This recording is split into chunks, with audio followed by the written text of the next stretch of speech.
Dalles every Sunday. So different. Yeah, only for about 12 minutes because the girlfriend gets the rest of the time. but Oh, yeah. At least he calls mom first. Yeah. We leave 2 weeks from today. Nice.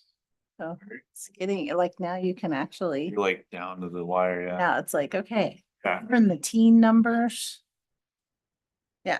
How about David? So he's had one phone call home. That was about 3 minutes long. He's an adult dad. But yeah, no, he's learning that I think he's learning that his father was correct.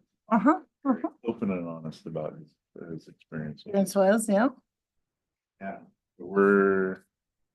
He's on week 8, I think. Yeah. Yeah. Well, It'll instead be of done 10. in September 20th. Yeah. He went so they hit 3rd phase a week ago. So he left San Diego to go to Camp Pendleton. So last week was grass week, which is like all the like instruction for shooting, Uh-huh. lots of like sighting in, like learning all the stuff that he never knew about Yeah. the rifle. And then Yeah. this week is shooting, next week is qualification, and this week is, I think it's like a 13 or 15 kilometer ruck. Yep. Here, all over Camp Pendleton. That'll be fun. With Hills and, this. yep. Yep. And then in let's see, 2.5 weeks, he'll start the Crucible, and he'll have to climb a hill that they dubbed the Grim Reaper like a million years ago. Because it's like this for like Ever. yeah. And then they'll all ball their eyes out of the top of it because they get their evil glowing anchor. Building thing, right? Yep. Yeah, it's nothing but like 72 hours of nothing but like problem solving, obstacles, like yeah. And all of the like challenges that you have to face during the Crucible are named for like Medal of Honor winners, Uh-huh. the recipients in the Marine Corps. So it's like, Cool. yeah, so you're just like immersed. Yeah. That'll be cool. Yeah, it's a different experience. Thursday, they're doing night infiltration tonight. Yeah, So he was really excited about that. yeah. If he's a couple weeks away, that's Yeah. And then they're before, they don't do till Monday. I think they leave for their 4-day excursion. No good one. So Was all he's good. loved and They're fun. Wondering in a weird couple, you know, I mean, just, he's done really well, but he loves it. They're waiting. There's mostly trouble with the kids that don't behave. I think David's in the But it would disappear when I went off of the, company right now for through my cursor. do a CFT, and then they do a PFT before he graduates. Yeah. He was at like 270 something out of 300. Right, So, but I think it helps because he ran right, yeah, a 3-mile run. or something. yeah, It was pretty nice. yeah. Well, that's what, I mean, Stir was almost to 600 before he left. He was like 500 before he left, but Yeah. but he was in great shape. That's awesome. Ben, Do we have enough? who are missing? Darcy and Scott? Ted Scott, and Scott. Marcus won't be here. Marcus. Marcus, yeah. Tim's not gonna be here. Well. Or maybe just barely. There's 5 of us and there's 9 people on board. At least one more. Okay. Okay. I don't know if we need a.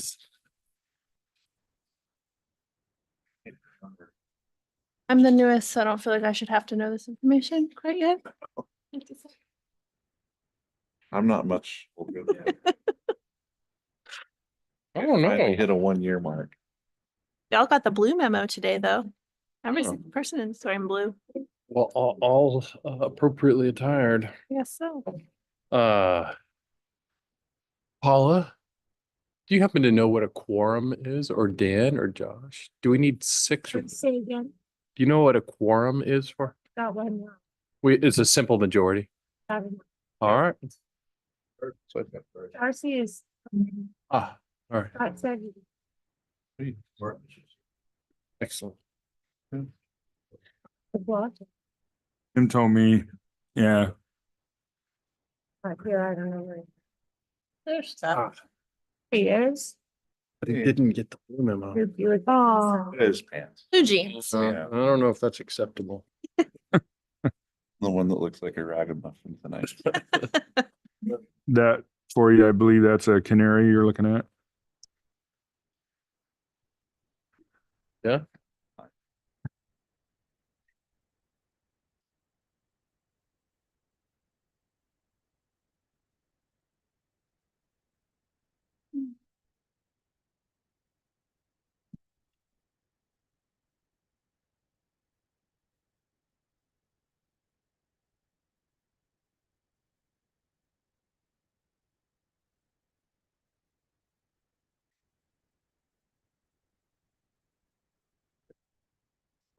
Third. Is this your third Yeah. meeting? I think. Fourth, yep. Second in person though. 2 online. No, I'm still seeing new people. I feel like I've like only seen a couple people in real life.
Or Joshua.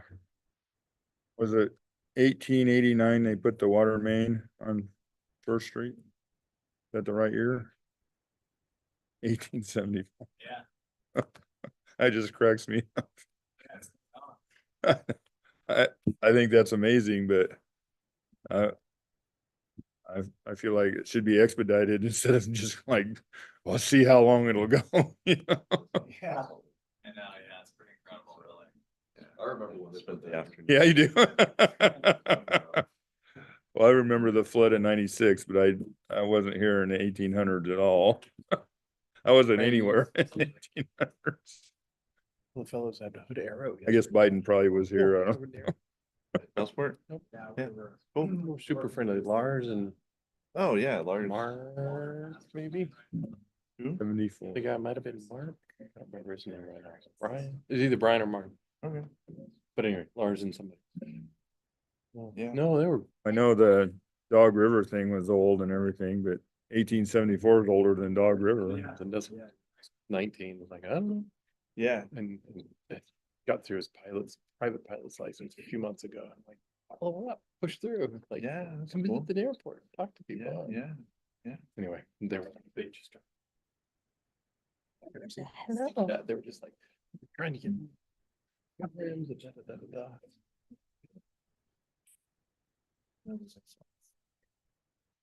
Good evening. I'd like to call this meeting of the Columbia Gateway Urban Renewal Agency Board meeting to order for August 20th, 2024. Paula, can you call the roll, please? Stacy Coburn, Here. Denstadt, Scott Hagee, Here. Kristen Littlevick. Here. Darcy Long. Here. Timothy McLaughlin is absent. Dan Richardson. Here. Marcus Swift is absent. and Ben Ray. Here. All who are able, please stand for the Pledge of Allegiance. I pledge allegiance to the flag of the United States of America and to the republic for which it stands, one nation, under God, indivisible, with liberty and justice for all.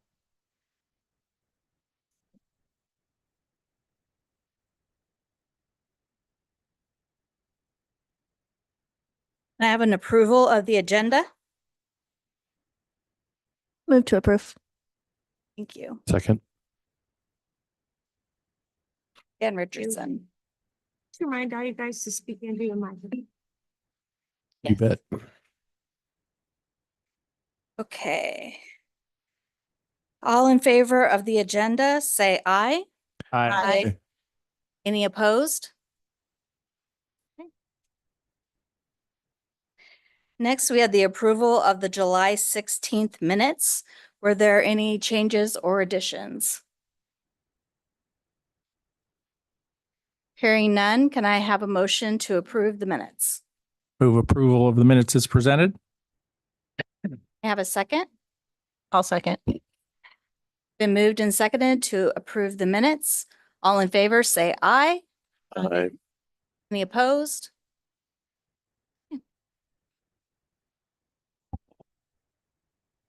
At this time, we will take public comment.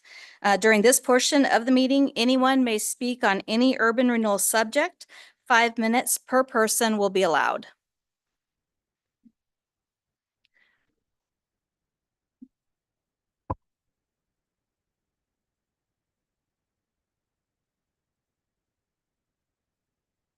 Oh, do you have a timer? Do you need me to time them? It won't be that long. Okay. Todd Just in Carpenter, general. Todd Carpenter, 216 East Fifth Street, Dalles, Oregon. Mr. Spatz asked me to give you guys an update on the wreck and what's going on with Todd. So I'm here to do that real quick. And if you guys have questions, you can ask me. We got final approval on Monday for the rec set for the third building, the rec center. I don't know if you guys have talked about that at all. I've got some plaques that need to go in, but pretty much it's done. We're going to be doing tenant improvements after that, but I'm pausing right now so that I can go over next door. The east, the very east building, the first one we finished was vacated in June, and I've been wanting to put an arcade in there for the community. So my team is going over there. We just brought in 5 more machines. We're gonna have 20 in there. I've got a deal with the game guys here in town. They're gonna bring in some machines, and I got a guy in Portland that's gonna bring up some machines, and we're gonna finish that thing and open that up hopefully right before October 31st for the kids, for the kids thing downtown. And then I'd also like to take the guys downstairs below the Scoopers restaurant, which we're operating now as well, because Carla and Morgan went ahead and left town. We're operating that. We're gonna put we're gonna do the arcade down there too. So it's gonna span the 2 buildings so about 6,000 square feet, and then we may just take it over to the next building too for another 2,500 square feet. So that's kind of what we're doing right now, and then we're gonna go back over. I've been asked to, just so everybody knows, I've been asked to be on part of a development team here in the Dalles. I don't know if you guys heard Miss Hanlon's thing the other night, but she mentioned that 500 multifamily homes were slated to be built between 2022 and 2026, and none were added. 236 units can be brought into town, and before it's 95% occupancy. So it's over 100% right now.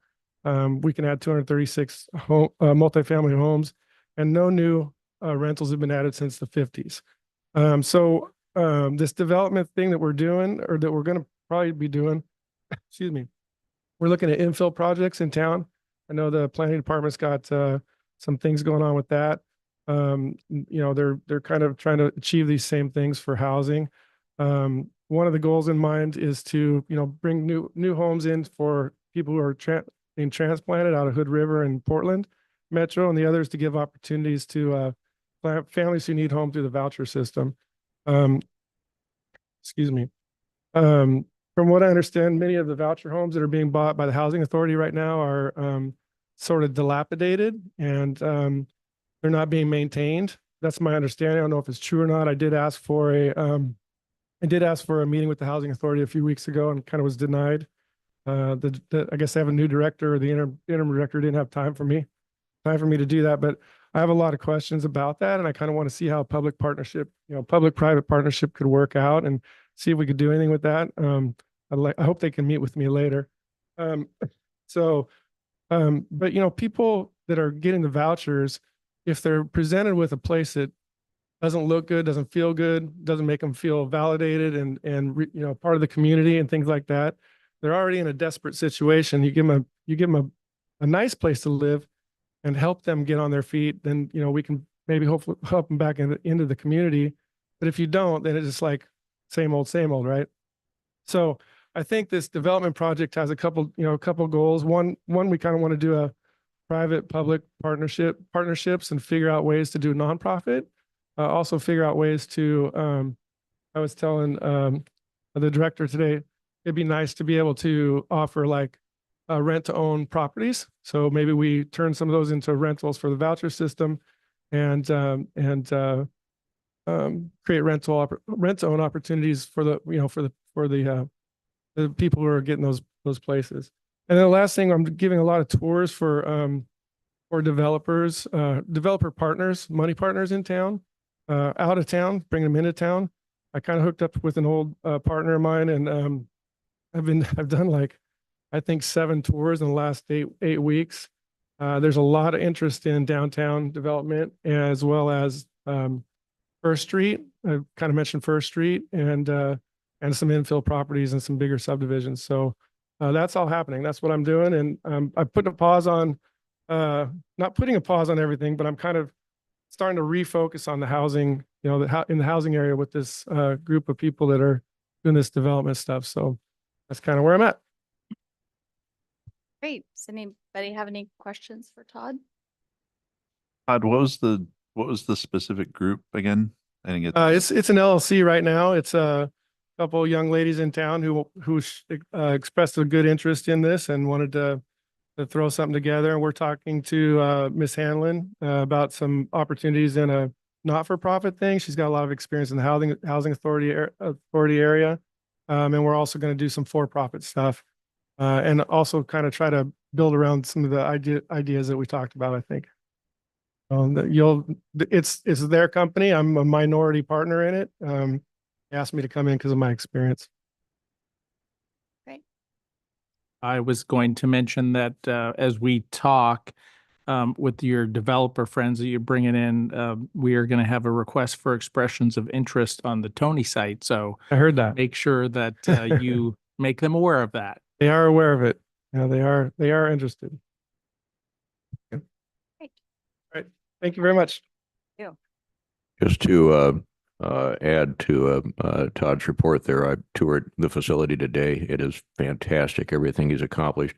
I think, Todd, if people have the ability to visit the tour, if you haven't seen the event center that he's created, please do so. It's amazing. Do we have any other public comment? Okay. So now we're going to move on to action item 7A, the Tony site redevelopment options. Thank you very much. Here along, starting on page 15 of your packet, that's the agenda staff report for The Tony site. I guess I'd better turn this on and get this over here. So I think we've gone through a lot of detail on the Tony site. I'm not going to go through the staff report in any great detail. What I would like to do is focus on the draft RFEI itself, request for expressions of interest. The idea being that we're following up on your direction to develop this document, to see it through to publication. So I'd like to really jump over to that part of the report. So starting on page 17. And the idea of this is to publish it widely, to put it in, make sure that we're contacting potential developers, but also any that we might not know of. So this would go on Daily Journal of Commerce, for instance. It would be going on the Oregon Buys contract procurement website that the state operates. Any other venues, local publications, of course. Focusing on professional development teams.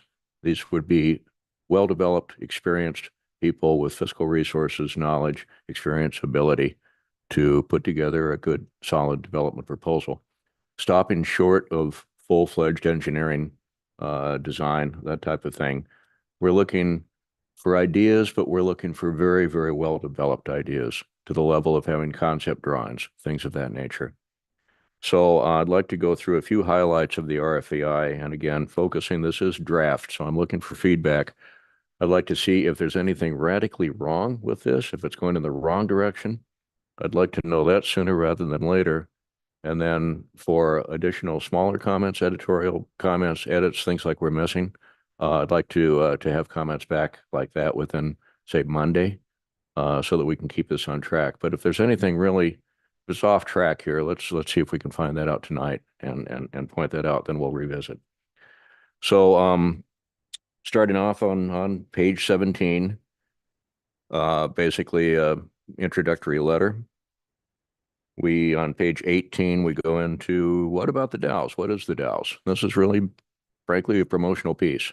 We're trying to entice people's interest in the Dalles, and there's a lot, as Mr. Carpenter was noting just now. There is an incredible amount of interest. I'm seeing that. We'll get into that later, but we are on the radar here. So this is just to drive that point home a little bit more. Some history, legacy, where we are, where we're going. On page 19, we start talking about the site, basic description, and we start talking about the public survey. It's important not to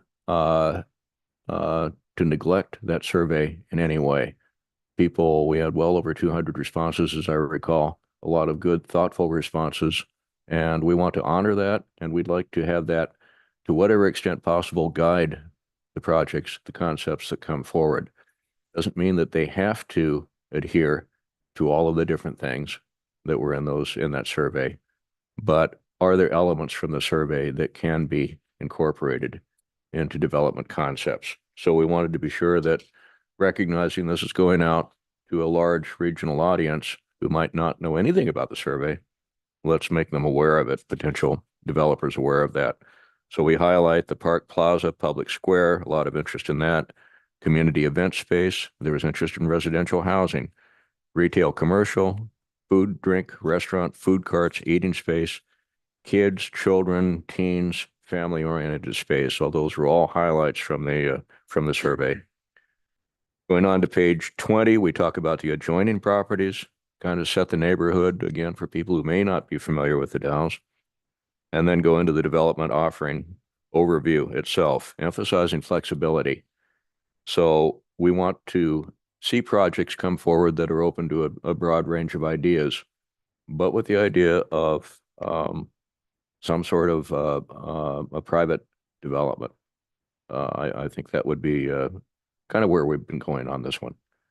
So on page 21, we talk about some different options: standard purchase sale, ground lease, long-term lease, joint venture, sale, lease back. A lot of this is taken, at least the major topic ideas and some of the structure is from the talent RFEI. Now, talent was a very sad situation. Not long after the RFEI was published there, they had a disastrous fire that just about destroyed the town. So they pulled back on the RFEI.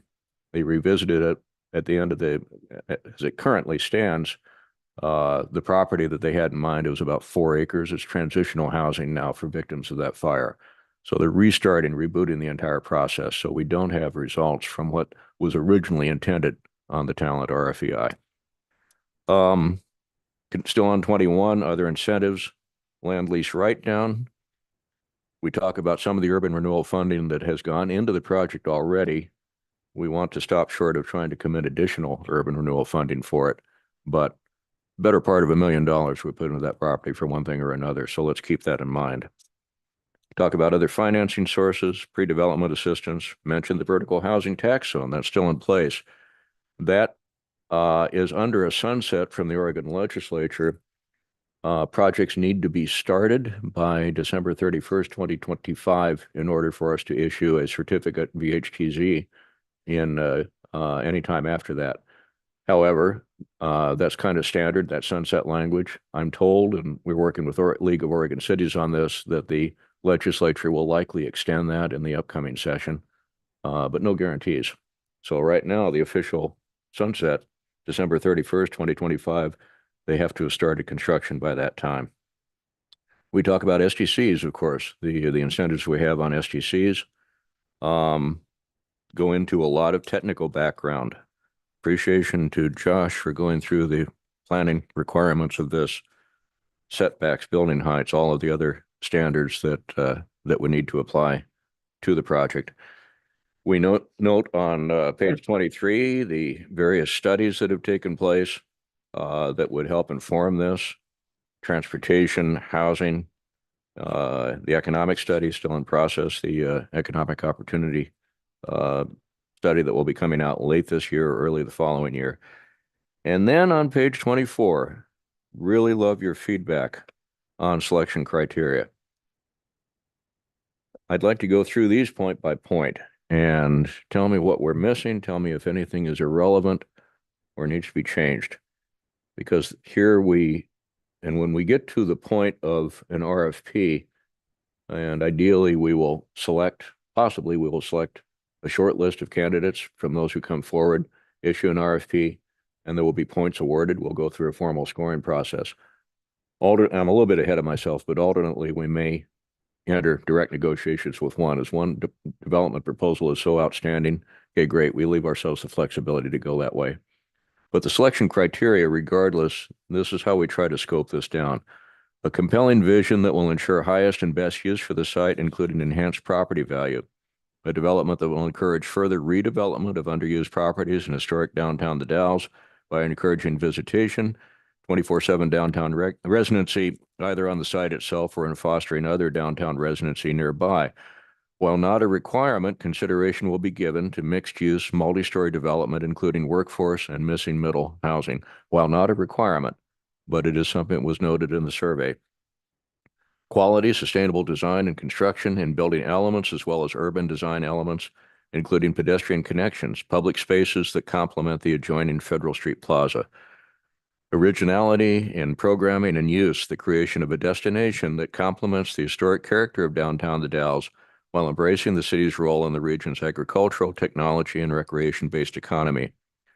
Capacity of the project to contribute to the city's economic growth includes responsible use of any fiscal support provided by the agency. Demonstrated commitment to engaging the broader community in project design and programming, and making serious efforts to incorporate community aspirations as demonstrated through the survey. Demonstrated experience in financing and delivering projects similar in scope and quality to what the developer is proposing in response to the request. Embracing and enhancing historic downtown the Dalles' unique character and heritage and role in driving the city's continuing development. Are those too broad, specific enough? Are they okay? Are we missing anything? Or are any of those redundant? I'm not saying speak now or forever hold your peace, but I would like to have responses perhaps by Monday, this coming Monday, so that we can keep this on track and start to develop a draft. Unless we're totally off base here, and then I'd definitely like to know about it.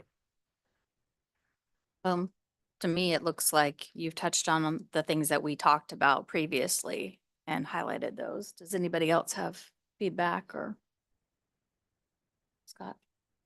I was just gonna say that the 1, 2, 3, the fifth one and the last one have some pretty strong similarities. Hmm. So they might be able to be combined. True. And part of why I suggested, I mean, I think we want to, set the bar pretty low at this point. We don't want to have a high bar and basically not get a lot of responses. Mhm. Which is why kind of when you said what this is just me, but I'm looking for somebody, an organization, partnership, whatever it might be, that has the capability to do the project that they're talking about. And I'm probably as interested in that, like what is their experience, what are some examples of the projects they've done before, as opposed to like a lot of details about this one, because I think that will develop over time. And I think particularly if you're going to have, something in here that talks about, including the community and some of these kind of things, it could be something that comes in as a general concept and then is worked out over time, or maybe kind of morphs over time. But I mean, to me, the most important thing is getting an organization in here that has the capability of doing this kind of development. And I'm really going to be interested in seeing what they've done, what kind of projects they've done, and that kind of stuff. And, some of these things, I mean, they're fine, it's like, but like when you say conceptual renderings and stuff, yeah, maybe. Mhm. I mean, but I'm thinking of very conceptual, like almost like potentially napkin type stuff, would be like acceptable as long as they have I mean, and those kind of organizations might have the capability to do these high level drawings and stuff. But I just want to kind of, in my mind, I'm trying to set the bar low so we can get a lot of responses and not just get, responses from the companies that have a bunch of staff and time to do something, because the time period is pretty short. We're talking about October. Mhm. So it's not like they have a lot of time to develop something. And certainly like there's no need for any engineered anything. I mean, they should look at the site, and make sure that there's not, big problems that are not going to work. But anyway, that's kind of generally. The other thing I was thinking is two things actually. One was, we might talk about, like, you have a section in here called adjoining properties. And I was thinking at one point in time, the right adjacent property came to us and said, hey, you guys want to buy this property? So I don't know how we put that in here, but I think they may not be aware, and I'm not sure if it's still vacant. But I think that would be good information to put in there, that, an adjacent property is vacant and could be available to, so they know that there's maybe a bigger site available. And then the other thing was, related to kind of the Basalt Commons project. I think that, and I didn't see it in here, but I think an awareness that there's a pretty large residential project that is already well underway would be something that I would want to know. So we don't get, I think that was when we talked about this before, there was some concern about that project getting another competing project. And I think at the very least, we want to make them well aware of the fact that that project is well underway and it's a substantial amount of, that kind of residential housing. So. Good. I am taking notes on both of those, I think on Basalt Commons and also the adjacent vacancy. Page 20 under adjoining properties, we'll work that in. Both of those items. On, I'll get back to, where were we? Madam Chair, when it's appropriate, I'd like to throw in 2 cents worth. Yes, go Go. ahead. Thanks, guys. I think this is well written. It's exciting that we are on the cusp of asking for ideas and moving this forward. That's great. I echo Commissioner Hagee's thoughts that we want to emphasize people that can bring an imaginative or bold idea, but also implement, have some amount of track record to to execute on that. Two specific thoughts. And I appreciate the attention to detail, Dan. I want to be clear on this.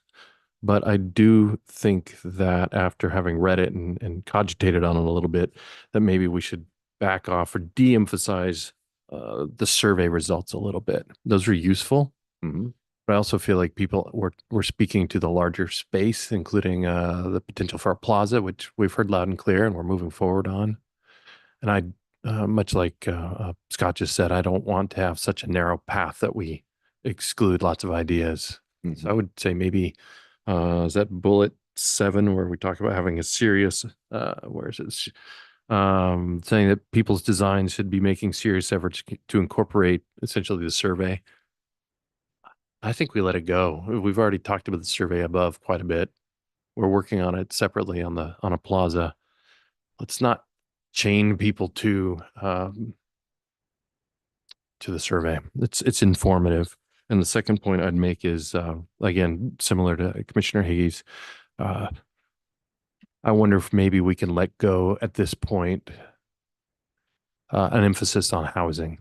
It's important. The city is obviously working on that diligently with a housing study. But this is just one lot. And I think if we put it in here on bullet 3, we're going to put the thumb on the scale and end up with some or a lot of housing projects and maybe few or no other projects. That does actually take me back to something I was going to say under the incentives that we talked about. And we'd already put quite a bit of money into this. And if it's housing, the system development charges are actually money that this agency would need to come up with to pay the city and Parks and Rec. They're not just like a wash or just not. So that's something to keep in mind, especially with point. our fiscal situation. Let me There go. were some other, there's not only that one, but yeah, I think there's some other. Something else too. Yeah. Let me go back. First, I want to go back. I just want to capture some thoughts here because these are all good comments. I want to repeat and perhaps suggest a couple of things. One, to Scott's point about Commissioner Hickey's point about developer experience, I think adding some sort of a bullet on that one, capacity. We do speak to that a few pages further on, where they do need to describe their experience and capacity, but it's good to, I think, hit it here as well. On the bullet about the survey, what about dropping the last part of that, making serious efforts to incorporate community aspirations as demonstrated through the survey? Delete that, but leave the part about demonstrated commitment to engaging the broader community in project design. That's exactly what I had in mind personally. Yeah. I'm sorry? I said, yes, I agree. I think that's just right. Would that be okay? I like that too, because one of the things that I noticed in reading this, and it's not a bad thing necessarily, but we don't have a firm design plan for a Federal Street Plaza yet, right? So Correct. one of the concerns I had in general reading through this was insinuating, I think a public-private partnership would be a very good path forward for this, but I was a little bit concerned reading through this just as being a small business owner. If I was like, if it were me looking at this is kind of the perspective I took when I read this, was there's a lot of focus on that. And I think one of the questions that I would have as if I was a potential developer, what's the extent of that public-private partnership? Because knowing that the city doesn't necessarily have a firm design plan for a public space of some kind, what's the limitation to that, right? How much does the developer need to put in on this, especially when they go back and research some of the history of what the property has already cost the city for URA money, especially. The other question that I had refers to SDCs.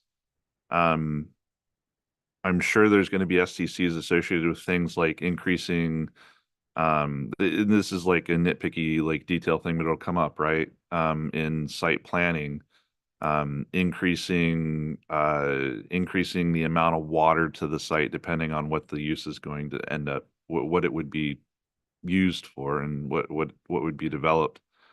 So I think it'd be really good to maybe point out that like some of that infrastructure already exists. And please, and this is a question, Mr. Chandler, but I don't believe the SDC fees would be similar to something that was like starting from scratch with no infrastructure in place. Does that make sense? Meaning there's already water, there's some sewer, there's storm drain. So there would be credits available at the site. We could mention something along those lines. I mean, I think the two posts that you see out there too, those are the locates for the sewer. I'd have to check with Public Works on credits with those. Most guarantee they would get credits. I think transportation is the one that expires after 20 years or something. Yeah. So, but I would say that, this building something was there 20 years ago. So they would even Yeah. probably get a credit for that. So yeah, we could add something in there about it. Awesome. So, I'm gonna say something. Go Go ahead. ahead, Stacy. So I know too many things from too many different sources, and it's occurring to me that this board might not know that the city formed a committee that Marcus Swift, our vice chair, is leading to drive that Federal Street Plaza development. So guys address that. May I, Update. Chair Long, briefly? Yeah. Correct. We, thankfully, the city council, we voted to form that ad hoc committee. Mayor Mays has recruited people to it with Marcus, myself, and a couple of other folks. And we're initial meeting is tomorrow night, third night meeting in a row. And I think, I don't think I'm out over the skis too far to say we're have a common commitment to reviewing and moving forward on a design rapidly. My hope is by the end of the year that we would bring back a design or two for consideration and approval. That, and I apologize because Josh had made me aware of that. It's something that we might add in here. When we talk about the broader community, engaging the broader community, and maybe also talk about as informed by the Federal Street Plaza committee that is now being formed. I can imagine, and this is just me speaking for myself and not for any committee or group, but I could easily imagine an ad hoc committee having conversations and bringing in the development team or the top couple development teams and having conversations and working with them to make sure those two things aligned well.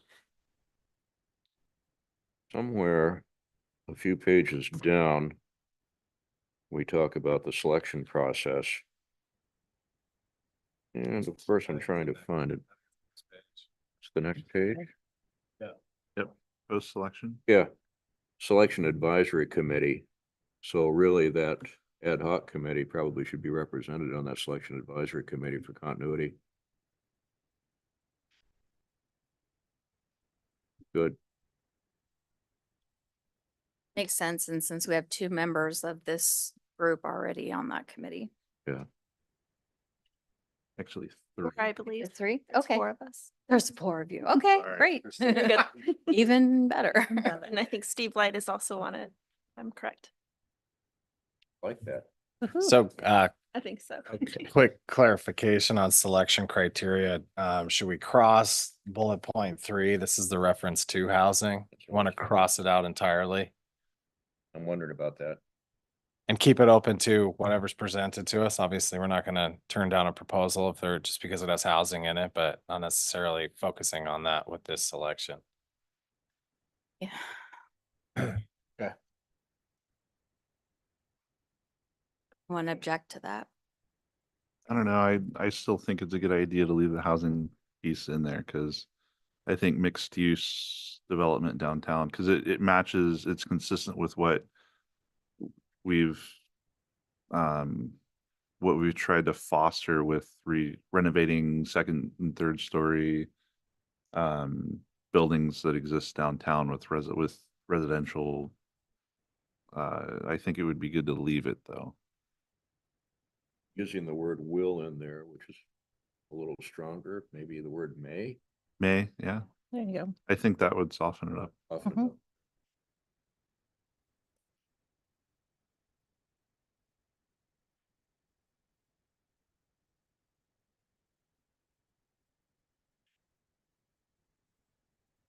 Good comments.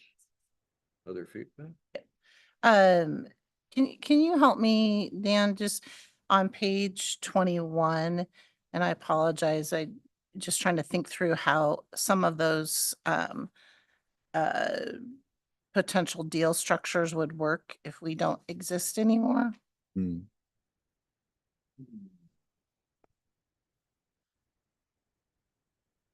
And maybe there's a way it would work. I just I had that same beyond question my, written it's down. beyond my lawyer knowledge. So I'm a lawyer. Can I chime in? Oh, there you go. There you go. Jonathan's on. Jonathan, Oh, Chair Long, is that all right? Yes, go So ahead. we have a pretty, thank you. We have a pretty standard provision in all of the agency's contracts that describe the situation, the inevitable situation, if the agency were to cease to exist as a result of reaching its maximum indebtedness, or by 2029. And so the statute that we're talking about here is ORS Chapter 457. It's the Urban Renewal Statute, and basically it just says all of the agency's assets and liabilities would transfer back to the governing body of the public body that activated the agency. In this case, it would be the city of the Dalles, or any other body that the city council for the city of the Dalles would like to appoint it to. And so generally, what that means, if we were to enter a contract for this site or for any other agency project, at the agency's termination, the assets and liabilities would revert back to the city council for the city of the Dalles to dispose of. Perfect. Thank you. You bet. Also, just a follow-up reminder that we're talking about termination of the district in 2029. The agency may or may not continue beyond that point. So we also have that. And if the agency does, then there is still continuity through the agency. Are we only discussing the selection criteria pages, or are we? Okay. I think might be helpful to include in somewhere in the submission requirements. I think it would be helpful to know, timeline wise. I mean, and certainly we don't want to, I wouldn't want to see that piece of property sit there and sit vacant. I mean, the quicker that somebody can get on a project and has the time and the availability and how long it would take approximately to complete. And I don't think it has to be in huge detail, but it would be nice to know that it's going to be on the tax rolls sooner than later, as opposed to just sitting there and speculatively not having anything be done with it. Page 26. I think this may hit a couple of points, and we may want to strengthen also. I think probably should points here, but under item 9, I should also preface this entire thing needs to go to Jonathan for legal review. Mhm. I think that we can. But submission requirements, cover letter, vision for the site, team and development experience, identify development team members, roles, qualifications, experience of development, high quality, successful project, preferably projects similar in scope and scale to what you're proposing. Teams recently. Hi, excuse me. Is somebody talking? Jonathan, I apologize. I was not on, had my mic on. Thank you. Yep. Jonathan, we're going back to page 26, item 9, submission requirements, and I'm going through those, and I think we speak to developer experience, financial capacity of the developer, with a point in there about maintaining confidentiality if so requested. On page 27, any expectations for public financial participation.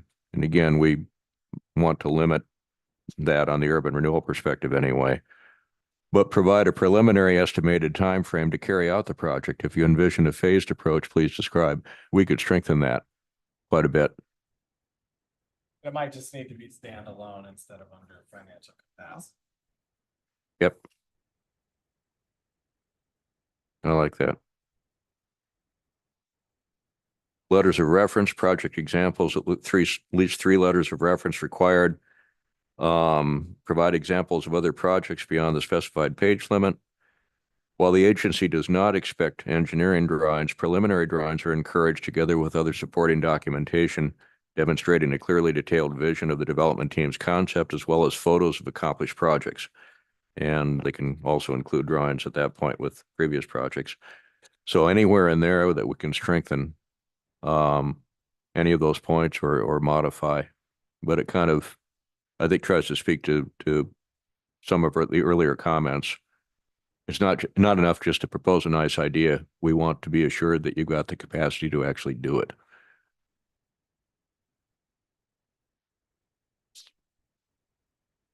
General conditions, again, requires Jonathan's reading. I lifted a lot of this stuff on those last 2 pages.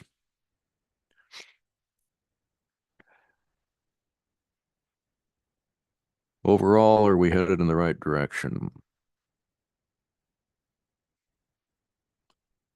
I think overall it's. We'll incorporate comments, all good comments tonight. Appreciate it. And anything else by Monday, sometime Monday. Email me. Thank you, guys. Yeah, thank you for all your work on this. Sure. It's been That's a tough. lot of work. Yeah. Oh, yeah. Very important point. And appreciation to Josh for suggesting this and to the police department for carrying through. This will be reformatted into something that looks nicer, and it will have art in it. So you go to Google Maps and it still shows the old Tony's buildings on there. So the police department checked statute to be sure that they could legally do this, and they could. So they sent a drone overhead, and we've got some really cool photos from Officer Comaniti. Yeah. And, those will be incorporated. We'll have some historic photos of the Dalles, really pretty it up. This will be a promotional piece. Excellent. Also for the ad hoc committee, if you're interested, we also snagged some photos specific to Federal Street. Great. I think, yes, that would be great. No. I think that's it for that item. Thank you very much. So item 8A is a discussion item. It's our maximum indebtedness expansion. Thank you, Chair Long. Me again. So we've spent a fair amount of time on this topic over the better part of the year. I don't want to go into a lot of page by page detail on the staff report, but I think capturing a few highlights and also maybe modifying expectations a little bit on our request for a staff recommendation at the end, and maybe providing a little bit more flexibility, I think on that would be good. But we have after considerable work, we've narrowed down our fiscal capacity to about $2.2 million. That's the remaining spending authority that we have from the overall 29 million through the history of the agency. 2.2 accounts for Basalt Commons. It accounts for other commitments, expenditures made over the past year since July 2023. And we're already well past that. Administrative costs, anything else. The remainder, 2.2 million. Federal Street, we have 3.8 million, we being the city, set aside through a combination of city and urban renewal funding. First Street, yes. First Street, I keep on mixing those two up. Thank you, Councilor. We're going to keep Federal Street a little bit more modest in scale. At 8 for that. First Street at full scope is about a $7 million project. So that alone would quite deplete the remaining 2.2. The question that we would like to explore, and again, not looking for a commitment tonight, but to keep it open-ended and to continue to explore the idea of a expansion of spending authority. This can be done once and once only. And it's a coincidence of the timing at which the first formal maximum indebtedness was established in 1999. When the agency was established in 1990, there was no such thing as MI. That came about through later legislative changes. So we established MI for the first time at around 14 million in 1999. Spending authority can be increased based upon that original amount, not the 2009 MI of 29 million, but the original of 14. It's 20% of that 14 with an escalation factor, annual escalation factor. That continues to build to the present year. It would continue to build for as long as we wanted it to run until 2029, which is when the debt that was incurred in 2009 by the city, for which Urban Renewal has a legal obligation, and that document is at the back of the packet, that debt will be paid off in 2029. We've been saying for a long, long time that the district expires in 2029. That's why, because that's when that debt that it was overall a $10 million full faith and credit obligation by the city of the Dalles, most of which went to urban renewal projects, about 8 million. 2 million went to a local improvement district out by Bargeway Road, but about 8 million went to urban renewal projects identified at that time, one of which was First Street streetscaping. You know, you won't see that in the agreement here, the agreement that's attached to this, and that agreement basically says urban renewal owes the city this much money. But it does reference projects. And when you go to the plan that we have also been reviewing over the past several months, that plan does specify those projects. Within that, the further complexity is how did we define what's streetscaping on First Street and what isn't? What's infrastructure and what isn't? That is still an ongoing discussion between urban renewal and the city. And it's one reason we don't want to push for a decision tonight, because we're still having those discussions. So I do have a little statement to read into the record on this one. I wanted to try to get a few points across, but I wanted to see first off, you've seen the report. We have a decision matrix on page 32 that kind of lays out a couple of pathways here, depending upon whether we keep the door open to MI or not.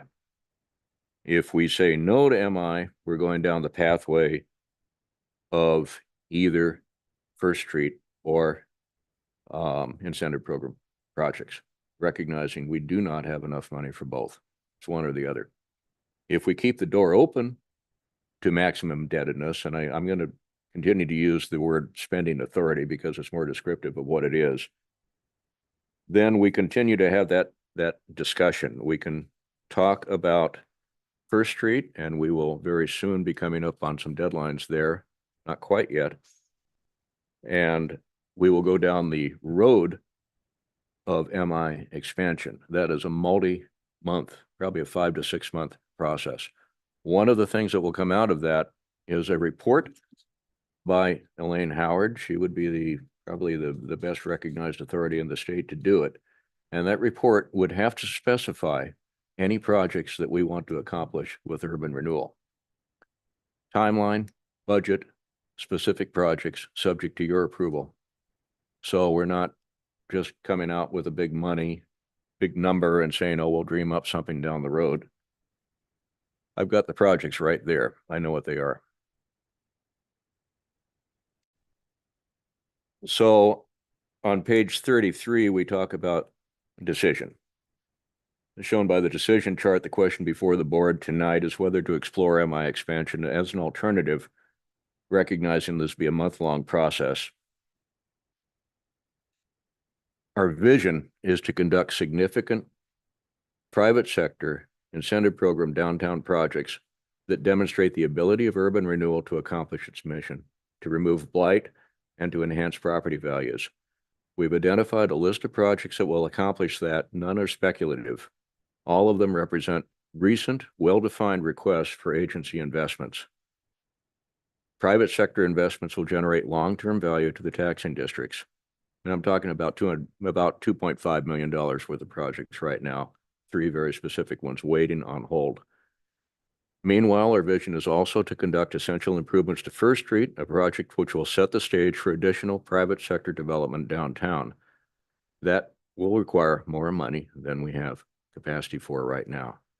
An expansion of the agency's spending authority not to exceed 6.1 million, not to exceed 6.1 million, would require that specific prioritized projects be itemized in a state mandated report, with all projects subject to approval by the agency, including timeline and budget for each project. We would honor our commitment to terminate the district in 2029. Any funds not expended would return to the tax districts after that point. State law precludes the agency from additional MI expansion. It can be done once and once only. We're not looking for a final decision tonight, but rather the board's direction to fully explore MI expansion while we review the city's ability to contribute to First Street, possibly including infrastructure. Once First Street cost sharing between the agency and the city is established, we will return in October with a recommendation to either expand MI not to exceed 6.1 million. That would allow us to make significant specific IP investments downtown the Dalles and also rebuild First Street at full scope, or focus urban renewal investment on a small number of IP projects while leaving First Street unresolved, or combine remaining MI, that is 2.2 million, with the funds in Fund 18, that's 3.8 million, on a reduced scope for First Street, leaving no capacity for incentive program projects. That's where we get down that decision tree. We don't want to go there quite yet, but we're close to a fork in the road.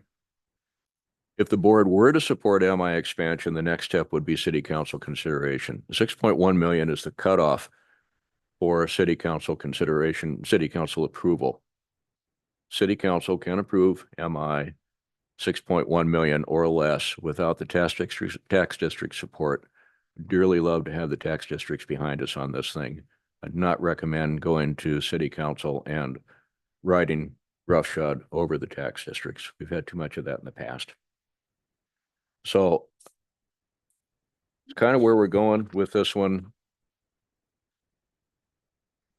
3 projects right now. Sigmund's last stop in the Mint. We've spoken about those before. Those projects alone are about 870,000. Beyond those, another 7 that have approached me recently that I'm saying no to right now because we don't have the capacity for it. Beyond that, another 4 that are more speculative, big projects, renovation of larger structures. I have no idea how much those would cost. When we talk about, at the end of the day, the math on this thing works out to about 5.1 capacity. If you do the 6.1, add the 2.2 that we have, do First Street, including the 3.8 that's set aside, at the end of the day, we'd have about $5.1 million left over. So I know 2.5 million right now that we could do. At the end of all of that, some of these projects obviously are not going to happen. Who knows with the more speculative ones there may or not. At the end of the day, 2029, anything that is not spent, not committed, is distributed back to the tax districts. And 6.1 is the upper limit. Over the next month, we would be really trying to nail down some of the more speculative ones. Again, those first 3 I mentioned, they are waiting in the wings. They're ready to move.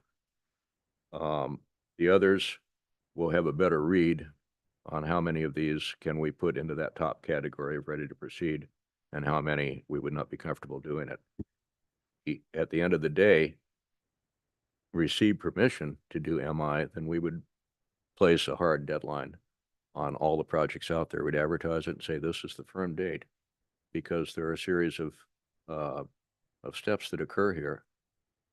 Report has to be produced.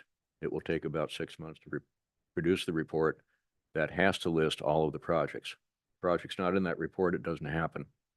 First Street would likely be one of those projects. We need to know, have a very close read by the end of September, the scope of First Street. It doesn't mean that we have to go out for bid at that point, but we have to know, are we doing the full scope or not? Why by September? What's the time? Sorry? What's the requirement for having that by September? Repeat. Yeah, didn't you say we need to have by September a scope for First Street? Yeah, whether or not we're going the current scope. Yeah. Or any kind of modification to it, has to be by the end of September. So Why? us, we prepare construction documents to be prepared to construct next year. Thanks. Going into 2026. Thank you. We would have several months beyond that point before actually going out to bid. That's more like late winter. Yeah, understood. That makes sense. Okay. So tonight, if the answer is absolutely no on MI expansion, I need to know. We need to close that door. If the answer is yeah, let's continue to look at it and come back in October with refinements on these, knowing that we have 3 solid projects ready to go that we cannot commit to right now, then great, we've got the door open. So I toss it over to you and ask for guidance, unless, Josh, am I missing anything? No, I think we can get into the discussion. Board members? One of the questions I had for the flow chart that you had, if there's a tentative yes and it eventually results in MI expansion failing, it says the remaining UR funds into First Street projects IP if possible. And if it is approved, it says First Street completed and IP continues until 2029. So according to this flow sheet, I guess my question is, if there's a tentative yes and MI expansion fails, why can't it go back to the upper line, the green boxes that you have in the flow chart, where it says, you know, the decision point other than tentative yes is a no, and then there's a decision on a First Street project to either abandon the incentive project and take the remaining 2.2 million and expend it on First Street and do what we can, or abandon the First Street project and invest the remaining funds in incentive program. So I guess I'm confused. Like, if the board gave a tentative yes tonight and it failed, then why would we need to use the remaining funds for First Street and incentive programs if possible? Does that make sense? It helps. I don't. Is it not the same option? Yeah. If it failed? Yeah. Same. If the Fund 18 is a dedicated fund, so it's Mhm. 3.8, it has to be spent on First Street. So if we were to keep the door open to MI, Mhm. and at the end of the day, we don't go that route, then we still have that dedicated fund. And then we would decide, do we put the remaining 2.2 that we have toward First Street, or do we put that toward IP? And in which case First Street is going to be scaled back so drastically with 3.8, it's not going to be able to more than a Band-Aid that. I think Ben's point, correct me if I'm wrong, Ben, but first of all, thanks for the graphic. Super Yeah, helpful. it's very helpful. I love it when people draw me a picture. So I appreciate it. I think Ben's work on the graphic, by the way. okay. Congrats. Kudos, I should say.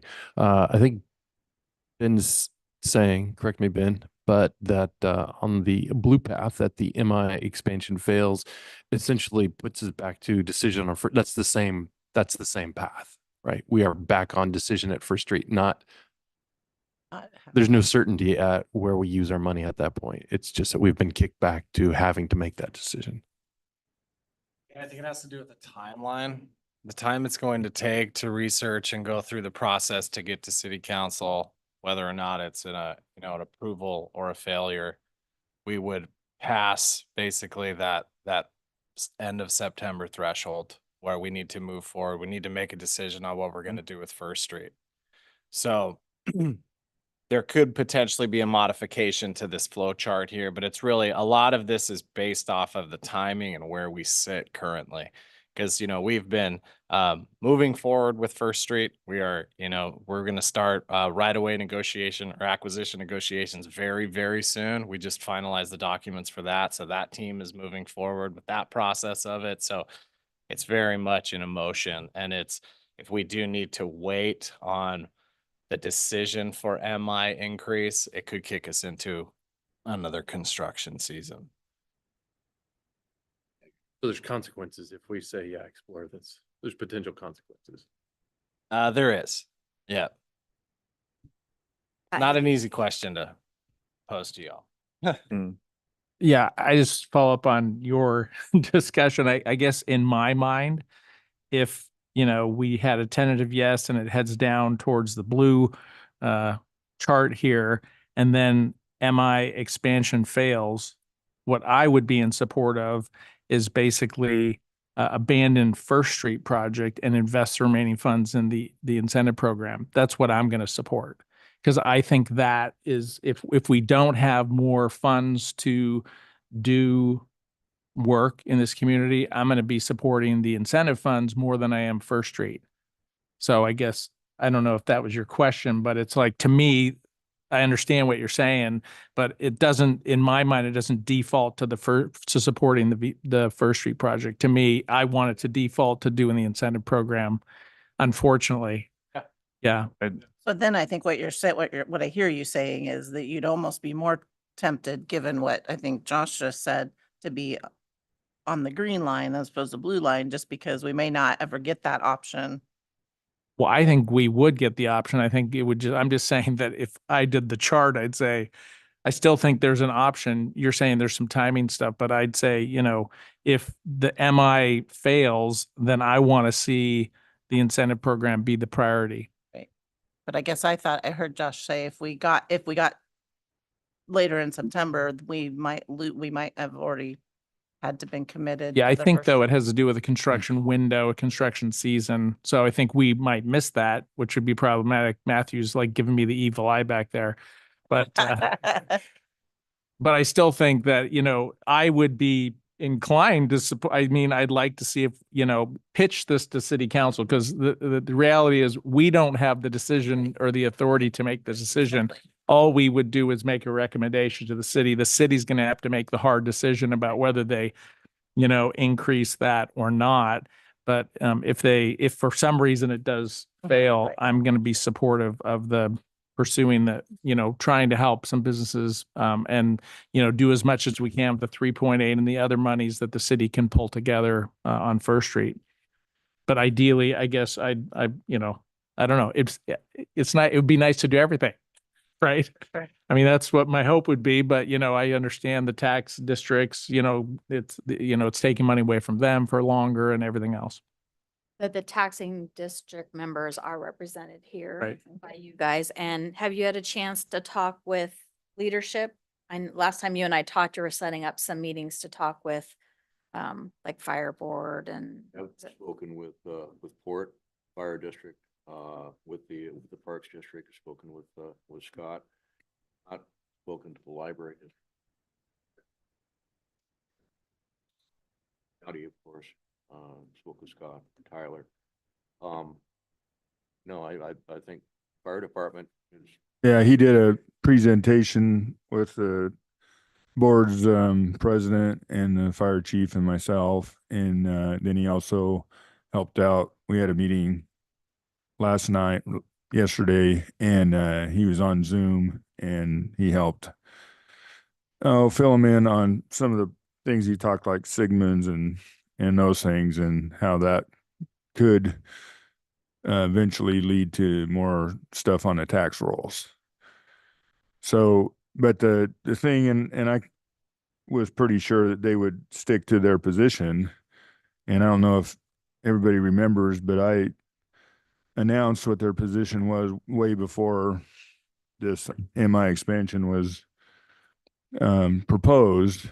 But we checked with them last night, and their position is still the same.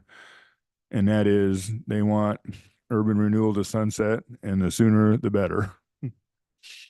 But I think if I was to weigh in on First Street or what he was talking about was Sigmund's last stop, because that's gonna, sometime be on the tax rolls.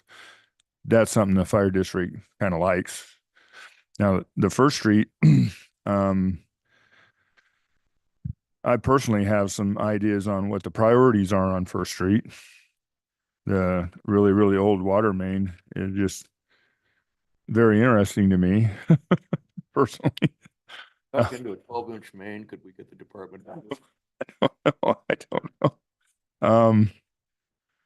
So I guess I was going to ask, you probably already told us what a Band-Aid would look like. There's some money that's going from urban renewal for that regardless, and you'd be able to do a Band-Aid. And it depends on what the city is willing to do. Matthew is still in the audience and Josh, but that union to Washington, I believe, is the. Yeah, I mean, I could, to know exactly what that Band-Aid would be additional conversations okay. with Public Works. As we talked about the $3.8 million in Fund 18, that is strictly for First Street. So, there is some assistance to put, a $3.8 million Band-Aid on it. But what to the extent, not too sure. Obviously, it would be scaled back. We would scale Right. back the design significantly. Well, and the fire district board didn't weigh in on all this. They just, they want as much money as they can as a bottom line. But I'm admittedly in a different world, I guess. The beautification stuff, just because of my personality, isn't a priority. So the streetscaping sounds like making everything look nice. Really, really old water mains are real high on my priority list to replace those. Retaining walls that are going to keep the sidewalk safe.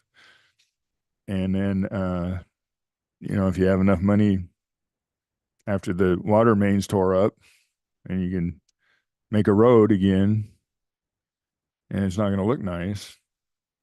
But to me, those are the priorities. Now, whether we use the money that's already been or that we've said we're going to spend on First Street from urban renewal, or if it's done with combination of city money and that, those just aren't mine. And I realize I'm not the norm. A lot of people on this particular outfit are on here because they would like this town to look nice. I don't want the town to be ugly, but my priorities are different. Really, we do both. Okay. Go ahead. Sorry, I'm like Kristen and then Scott. Right. Speaking as I'm obviously not part of the taxing district, so I'm just an at-large member, but as a community member, I think I consider the history of what this project has entailed and how much has gone into it so far. And I look at it and I say, okay, like as a community member, it concerns me that those funds would have been wasted on this project if it was not completed. And I think I would prefer to see possibly the MI expansion be an option with it allocated toward that project. It sounds like is what that would be. Would that not kind of do what we were talking about to begin with? I guess I'm kind of struggling to understand what the hesitation there would be and why we wouldn't allocate it towards that project. I guess I'm not understanding fully what the hesitation is. We collect somewhere around 1.7, depending on escalation, upwards of $2 million per year. By 2028, the projection is close to $22 million per year in tax increment financing. So you start with a frozen base years and years ago, and that is the level at which the tax districts receive funding. They don't receive a dime more than that. Any additional tax collection beyond that frozen base goes to urban renewal. So there is a cumulative loss to the tax districts from the time that the tax base is established. In 2026, we will have collected enough in tax increment financing to pay off the outstanding debt. And that's new information over the past 6-8 months now, through the fiscal analysis we've conducted, realizing, okay, at that point, we could stop collecting TIF and shut down the district.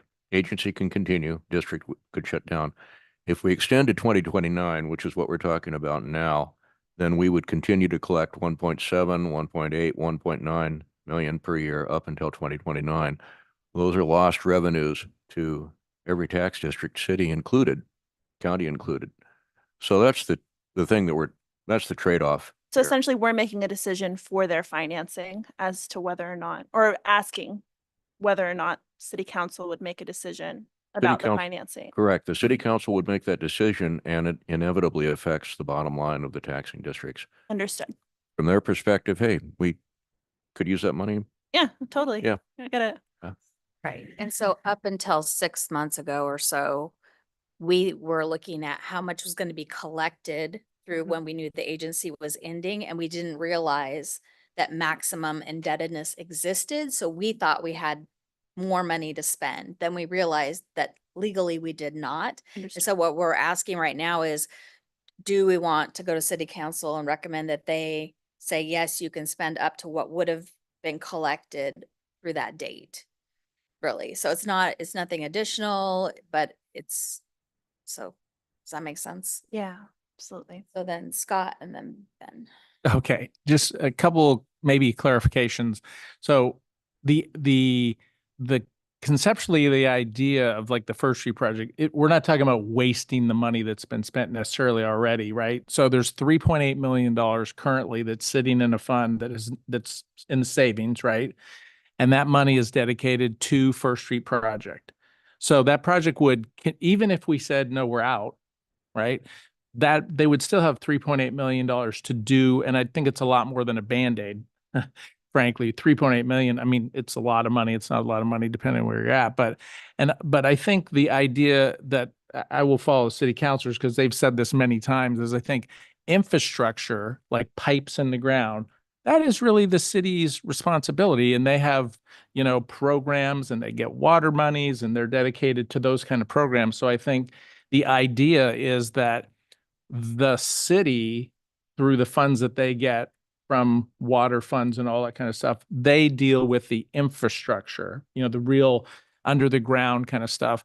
Urban renewal is more targeted towards doing, frankly, the more frilly stuff, or the more visible stuff, so the sidewalks, the street trees, and that kind of stuff. So I think that, the 3.8 would go towards wherever the city frankly wants to do it, probably, I guess, at this point. But I think I'm expecting the city to really deal with the infrastructure stuff. And then urban renewal is more dealing with the stuff that's kind of above the ground, that has more of a visual appeal, that kind of gives the community, the look and feel of it. And I think that's been the challenge with this project from the beginning, because at the very beginning, the First Street project was this big underpass that was going to go under the railroads, and it was going to go out to the railroad, and it was going to be, there were some renderings that were pretty cool and pretty Duncan exciting. Plaza. And so when it kind of has morphed where that went away, that's no longer part of the project, and now it's this kind of fairly $7 million largely infrastructure project. I think that's where me and I think some other people have had a little bit of angst about, like, well, we didn't really talk about paying for, in-ground infrastructure. That was not what we were going to pay for. But just to be clear, we're not talking about wasting that money or making it go away. I mean, there is a little bit of that. And I think hopefully we can do it all, because it'd be nice to get First Street done. It'd be nice to get all the infrastructure done. It'd be nice to make it look decent.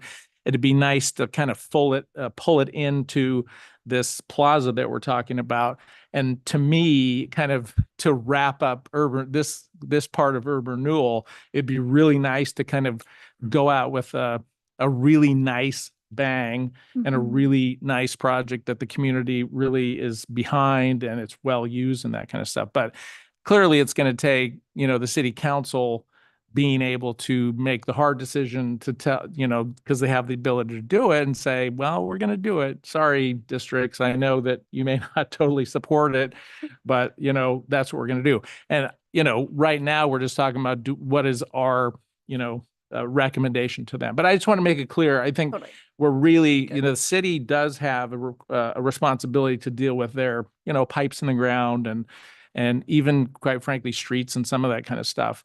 And I don't see that, and I think many of us don't see that as our responsibility. And I do want to see the more aesthetic things happen. And I think that's what our money should be spent on. And I think that's kind of how it was more or less kind of explained to the citizens.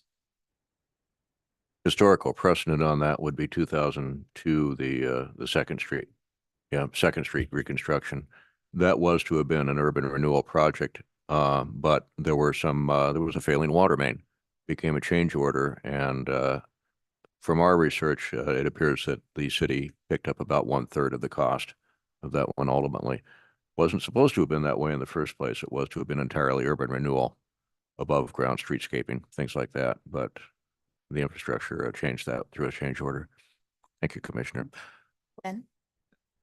I want to echo, I have the same, I've been going down the same path, I think, for a while as some of us, that I think the good news story here is that there are still funds to expend for First Street.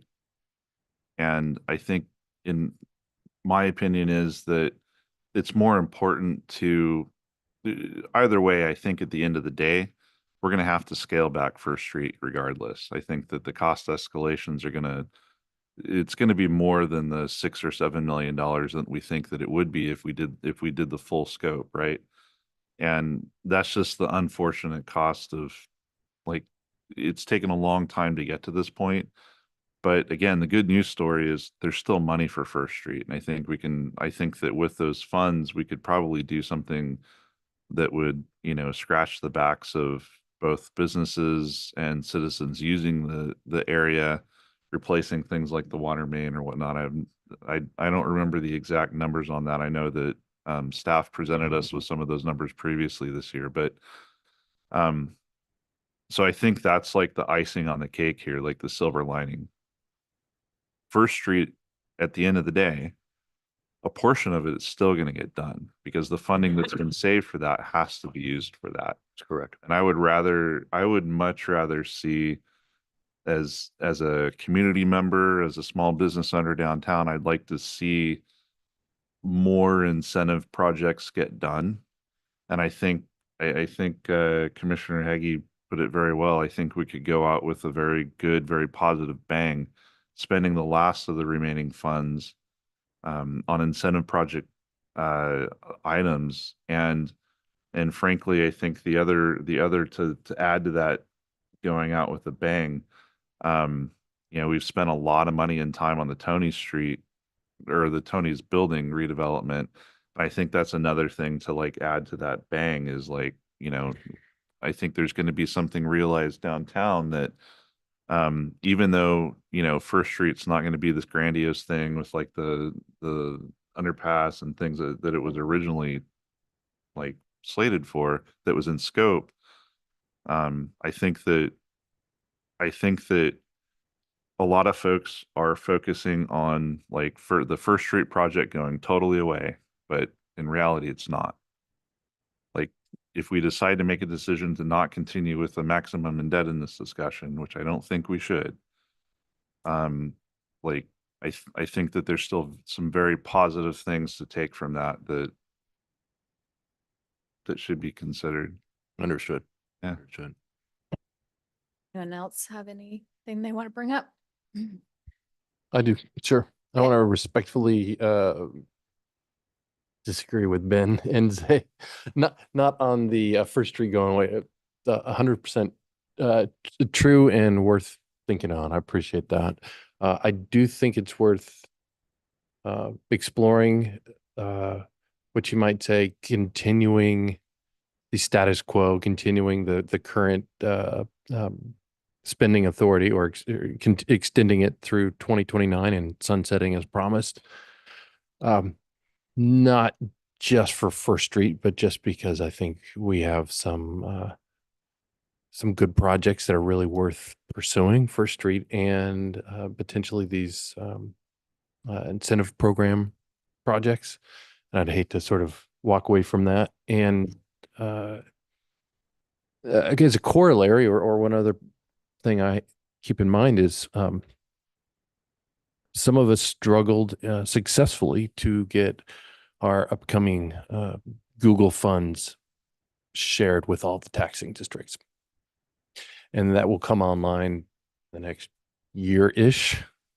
And so there will be a bump up to those taxing districts specifically because of that, because a number of people at city and county and different agencies wanted to make sure that the various other districts, parks and fire and et cetera, got a piece of that. That's unrelated, but those districts are going to get a couple of bumps in the following several years. So that eases my mind in exploring the tentative yes to continue the spending authority. Really good information, yeah. Thank you, Counselor. Absolutely. And I think Dan makes a good point because some of us at this dais really advocated for that, and it wouldn't have happened if we hadn't been so vocal about it. So I think we are good partners. One of the things that I was one of the first people to say I thought the city should pay for the infrastructure on First Street. I will say that I subsequently had conversations with the city manager and also our public works director. And they pointed out something that I had not thought of, which is a long time ago, when Urban Renewal made the commitment that they were going to take on that portion, then our public works stopped planning for things on First Street. So they didn't do the regular maintenance because it was going to be replaced. It was going to be paid for. And so if that commitment hadn't been made, the city would have been doing maintenance all along and we wouldn't really be where we're at either. And there's no money set aside, which Public Works is really excellent about doing that, setting money aside for future projects. So in a way, you know, it's really unfortunate how everything happened. That's why I support a tentative yes tonight, just to explore it. I think that increasing the maximum indebtedness just takes us back to where we thought we were 6 months ago. We thought we were going to have that money. We thought we were going to spend it on First Street, and we thought we were going to do IP programs. So the fact that we have 4 really excellent IP programs, or 3 that are ready to go, basically, right? 3, almost 4, 3 Yeah. definite. And then some additional ones on top of that. I think, to me, it makes sense to go ahead and just increase the maximum indebtedness, because it really is no different than what we thought was going to happen. It's just one more step that we have to do. Have the same outcome. Yes. Yeah. Dan, I just want to make sure that I heard you correctly. I mean, if the city council made a decision to move forward and increase the maximum indebtedness, I thought I heard you say that there's roughly 3 projects kind of in the hopper that are basically ready to go. Total idea of commitment from Urban Renewal is in the $800,000 range. Is that correct? Rough estimate, 870 Okay. on total project value of 2.6 million. Okay. So those are like, we're not paying 70% of the project kind of thing. They're meeting the requirements and all that kind of stuff. The breakdown on one, it's an $800,000 project. The request is for 240. Another is a $1.45 million project, $480,000. Yeah, and that's all fine. We'll see all that stuff later. But I just want to clarify. So did I hear you correctly that you said that after that and after First Street was fully funded, that we'd have 5.1 million for other projects? Go back over estimate of 5.1 million. That is the number that I'm working with. And the reason for that is current resources, 2.2 million. That's our remaining MI. 3.8 million in Fund 18. If First Street, 7 million at full scope, and recognizing we hope it'll hold, but we know how it's going. Take 3.8 million off of that. That's a $3.2 million delta right then. We approve 6.1 million. There's a lot of math here and I can distribute it later. If we increase MI by 6.1 and we add the 2.2 that we have now, we have 8.3. Take the delta for First Street off of that, 3.2 off of 8.3 leaves 5.1 million. So that wouldn't include the 800,000, 890 or whatever. That Okay. correct. So correct. 5.1 total for everything else that we wanted to do. Correct. Okay, well, that's good to clarify that.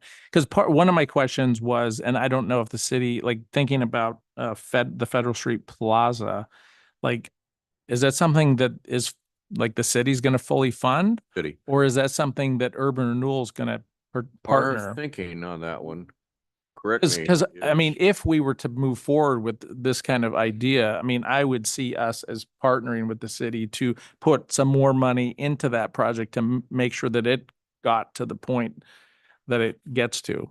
Yeah, and that's a great point. I mean, currently, as it's projected, it would be the city taking on the Federal Street Plaza. But if MI were to increase, there could be a partnership between the two.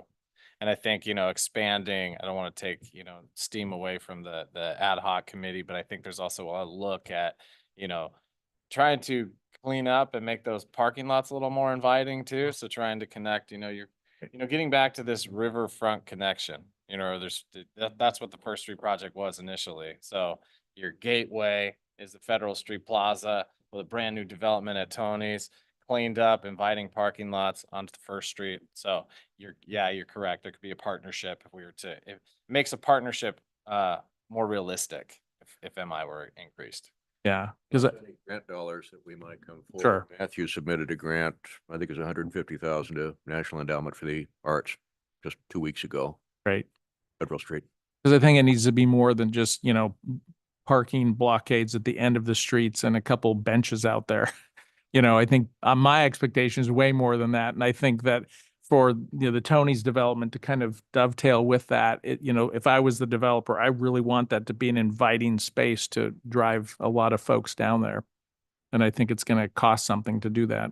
Needs to be a centerpiece. And if we go down this path, when, in this process, when are we gonna have the specific list? Cause then Urban Renewal will know exactly what's on that list for the maximum indebtedness, because we might not use the whole amount. We can decide what projects and then that's it. The total, when you have a legally binding document, Jonathan's on the call, is the report that Elaine would prepare, and that is going to take a few months.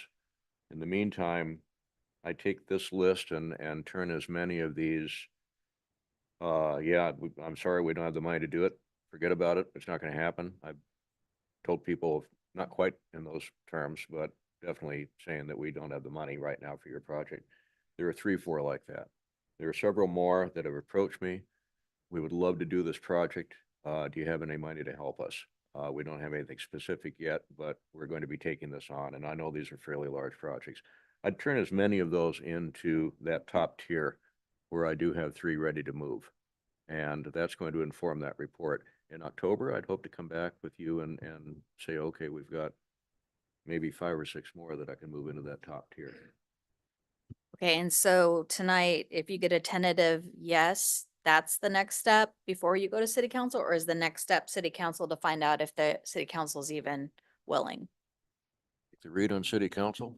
I think the next step would be us doing all the research that it takes to move MI forward and bringing it back to the board with a tentative idea of what that is, give you some more information on this process. I think the list that we're talking about with these different projects, we would need to, I mean, we invested some staff time into this, but once we have a tentative yes to move forward, we're going to invest more staff time into it to get all the details. And in that period of time, we know that, it's going to take about 6 months for this process. We can find out during that 6 months when exactly this finite list needs to be prepared, and we can then work with the developers and try to get some real hard numbers on, not try. We're going to get some very hard numbers on these projects. There's a lot of speculative projects out there, but we want to make sure that if they make it onto this list, a project makes it onto this list, it has to be very clear what's going to happen. We don't want this, in speaking to our budget committee from this last year, we don't want this to be a black hole of money that's opening up. We're pointing out the fact that extra money goes back to the taxing districts. But we want to make sure that this money, this money has to be exact on what we're going to spend it on and go out with a bang, spending the next 5 years with a really solid game plan of what we were going to do. That would be the goal, but it would be all, the research that we would need to once we get, movement from this meeting, we'll hit the ground running and find out. Scott. Another question, like the other things we've committed to already, like the Basalt Commons, is that involved in the math or does that come off of the 5.1? No. Okay. 2.2 that we have now, that Okay. remaining MI. Okay. That accounts for all prior expenditures and commitments, including Okay, Basalt Commons. staffing as well? Yes, Okay, administrative comes off of that. okay. Then the other thing I would say is like, if we go forward in terms of projects, it seems like there should be some funding perhaps towards the Federal Street Plaza and perhaps to the Tony project, the Tony's building site project, right? Because if we have somebody come in and they have a project and it's great and they're looking for some help from Urban Renewal, we should be ready to help something like that.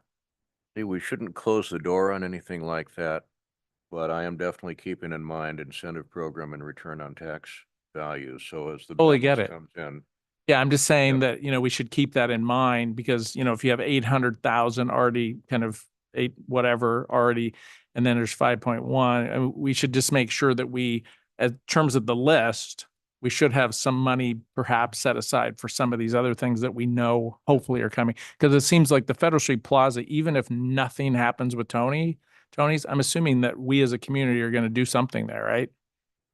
So that project, with this group should be maybe semi soon come up with an idea, I don't know, that gives us a general sense of what it's going to be. we have concept drawings that provide a good basis Okay. for Federal Street, and we have a rough budget on that one.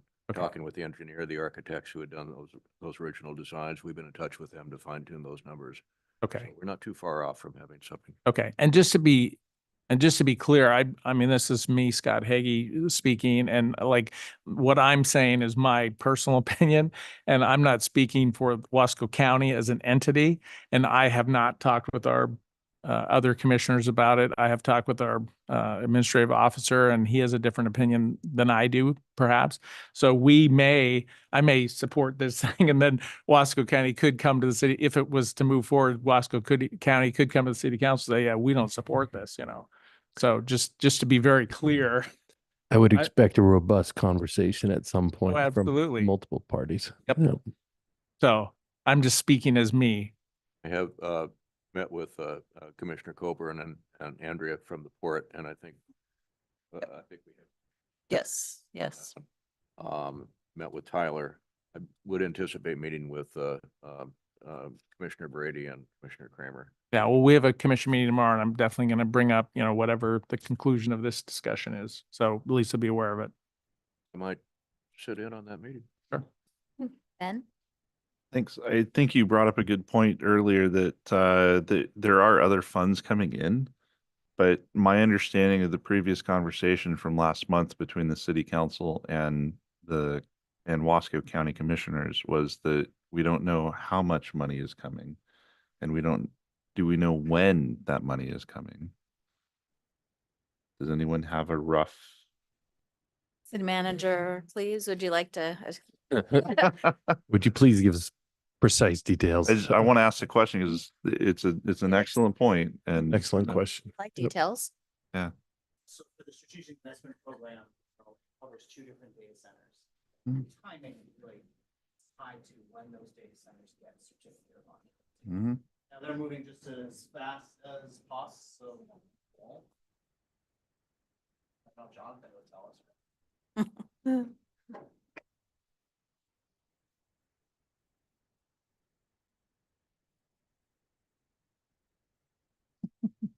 Phone home.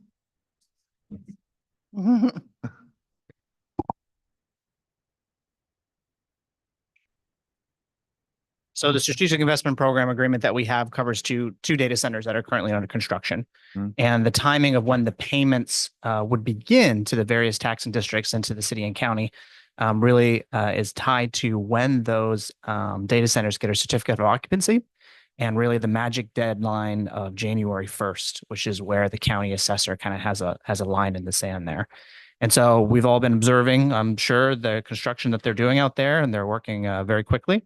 The first data center has made some significant progress. If that data center was completed next year, for example, the payment would arrive in the next fiscal year. And so that kind of gives you a sense of what the timing would be.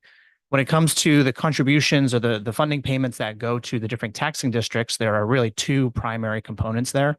The first is the taxable portion of each data center. And it really depends on, again, on the investment value. And so if it's under $1 billion total investment, the data center will pay taxes on 50 million of the value. And if it's over $1 billion, under the property tax, they'll pay property taxes on 50 million. And so that ultimately culminates in the calculation I'll explain in a second. And so if the investment value is a total that is over $1 billion, the taxes they pay on is 100 million of value. And so I don't have the number specifically for which each individual taxing district would get, but you could run the calculation and taxing districts could get a guesstimate under those two scenarios of how much they would get annually during each 15-year abatement period from the property tax component of the agreement. The second component is a community service fee, which is another formula. It's 25% of their total tax savings in a given year per data center, maxed at 2.5 million. And so again, they get a proportionate share of that payment, just like they do for the taxes that are paid. That's what we base our community service fee agreement on. And so it would be their respective share. And if you wanted to get just a simple answer from that, you just assume 2.5 million as the max. That would be one scenario you could run. And so that would give you a sense of what an individual taxing district would be receiving from each data center for each 15-year period.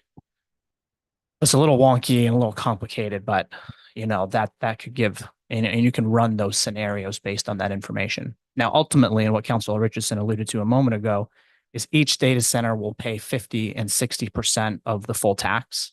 And the gap payment, which only goes to the city and county, makes up whatever difference there is remaining from those first two components. Does that make sense? Yep. Thanks. Anybody else?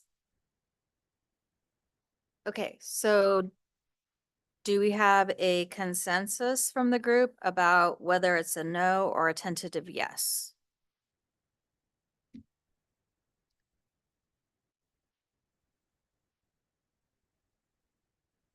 I mean, it sounds like your direction from your board is no. Correct. I have no direction from my board at this time. I'm basically a tentative yes.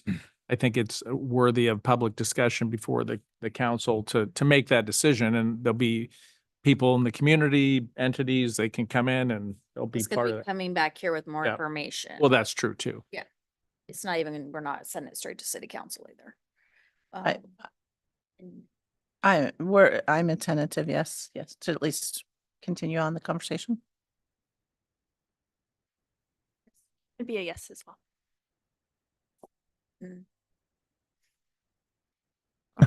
I'm still torn on this. Hey. Yeah.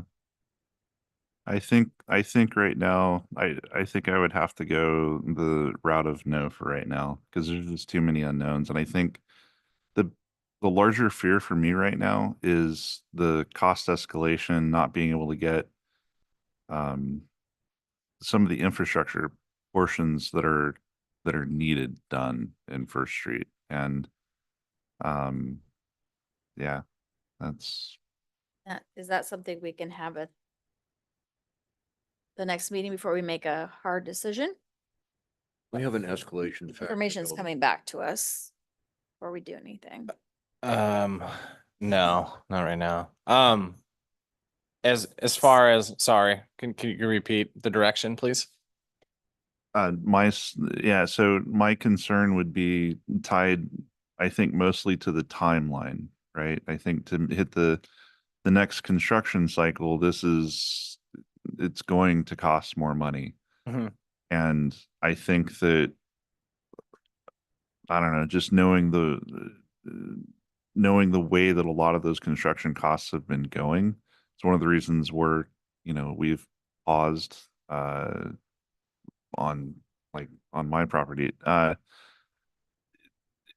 is partly tied to that cost escalation. And I would rather see us move forward on something that we know is real. Mm-hmm. Right. So that's just my Yeah, we can get, And we can have them take a look at it, cost escalation for a 2026 construction season. We'd also, initially there was a 5% contingency. We've tacked on a 10% contingency right now. So that's the total of all the costs you're seeing for First Street. That's with 10% contingency on it. So, but yes, I'd be more than happy to get those numbers for you. And also a timeline for when exactly is the drop dead date for us, if you will. I mean, one Yeah. thing to think about, we talked about end of September. September is when we need to determine what our scope is. If, worst case scenario, if we move forward with the full scope and the plug was pulled on the project in January or February, it wouldn't be the ideal situation, but you still would have the cost savings because the project wouldn't move forward. But we can get this information for you. By the next meeting, we will have more information on First Street for sure. And is that enough time? Right? Like the big cost here is our time to figure is making sure that we're going to be able to hit some of the milestones and dates that we need to.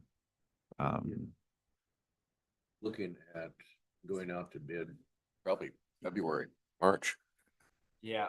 So, that gives us several months to nail down those costs and to come up with scoping on these other projects.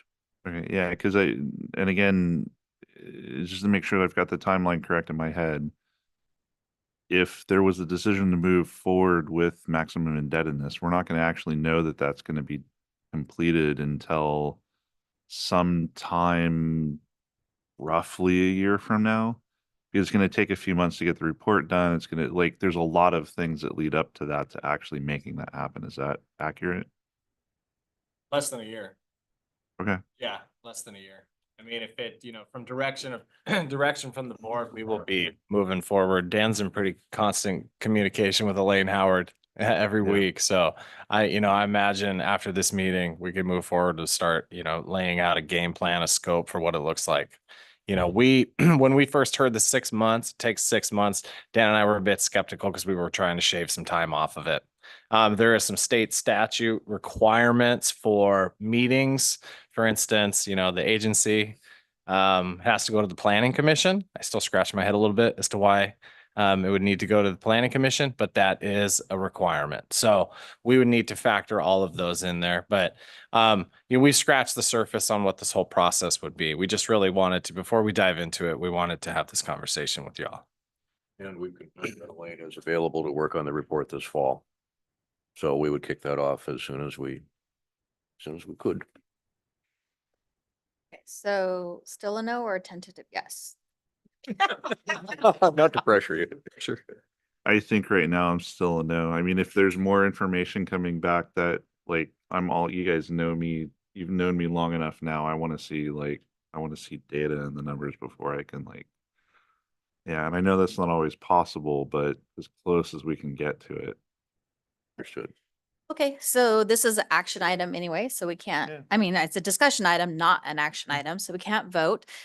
We have 9 members total. We've got 2 absent and 2 noes, so that leaves us with 5 tentative yeses. So I'm going to give direction to the staff to move forward down the tentative yes path and to make sure you answer Ben's and other people's questions when you come back for the vote.